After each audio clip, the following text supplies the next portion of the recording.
Sebuah rumah di Banjarmalet Gusti Desa Penglumbaran Kecamatan Susut Bangli mengalami kebakaran akibat sambaran petir pada Sabtu, tanggal 16 November tahun 2024, sekitar pukul 13.30 WITA. Akibat kebakaran itu pemilik rumah I Gusti Made ada mengalami kerugian yang ditaksir mencapai 100 juta. Salah satu saksi, Gusti Putu Jani yang berada di teras rumahnya mendengar petir menggelegar dan melihat asap mengepul dari atap rumah bagian barat daya. Ketika mendekat ia melihat api sudah membakar bangunan milik Ada.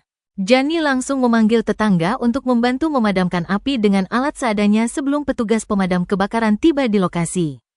Upaya warga berhasil menahan laju api hingga petugas pemadam kebakaran tiba. Api baru berhasil dipadamkan sepenuhnya 1 jam kemudian. Selain bangunan rumah, api juga melalap barang-barang yang ada di dalamnya. Hasil olah tempat kejadian perkara pihak kepolisian disimpulkan bahwa kebakaran disebabkan oleh sambaran petir yang menyambar atap rumah.